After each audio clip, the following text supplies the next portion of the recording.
Hello again from the Star Gold Coast here at the WPT Australia Festival, and I'm joined here by Sydney sider David Sebesfi. David, how are you feeling today? Yeah, going all right. Obviously came in with a little bit more optimistic, high expectations, but things happen and then you just move on and jump into the next one. So I'm all right, yeah. So David started today having qualified for the final table of the 5K 8 Max Action Challenge. Unfortunately, copped a bit of a bad beat with Ace King up against Ace Queen. The run out, giving you top pair on the flop and handing your opponent Broadway on the river. Pretty tough way to go. How do you best deal with those kind of beats? Is it a mindset thing that helps you reset? Is it something that's difficult to overcome, or you're able to deal with those bad beats? Yeah, it's a funny one actually, because I've actually had a bit of trouble with the mindset stuff over the past couple of months, but I'm slowly working on it. Just recently doing a bit of exercise, starting to do meditation and stuff like that, which is cool. Looking forward to doing more work on that.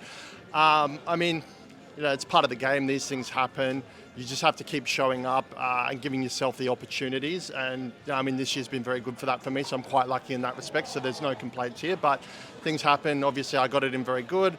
I got it in dominating him. So I'm obviously happy with how the hand played out. And then the run-outs just happen. You can't do anything after that. So you just take it and move on to the next one.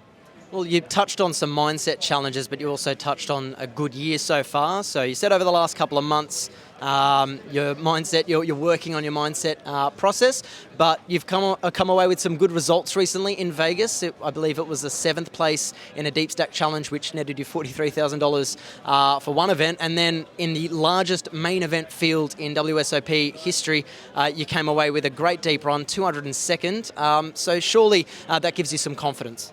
Yeah, I mean, Vegas was a game changer for me. I was having a good year before that, and I wasn't even sure if I was going to go.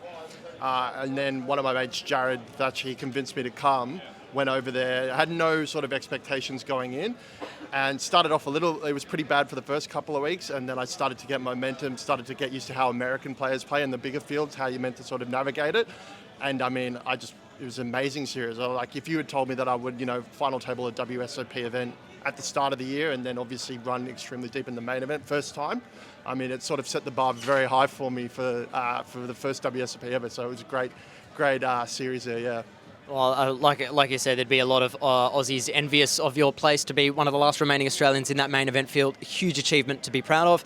Now, we're here at the WPT Australia Festival. Final table in the 5K. Obviously not the way you wanted to finish it, but obviously still a great result to start off your series here. What else do you have planned? I see you're about to jump into the Mystery Bounty event, and you mentioned off camera that you've done well in these events in the past, so you're hoping for another good result here? Yeah, this year I've done really well in some of the mystery bounties at other venues, so I'm looking forward to this one. It's always a lot of fun, and it should be a good turnout so far. They'll probably have alternates soon, so I'm going to jump in a sec as well.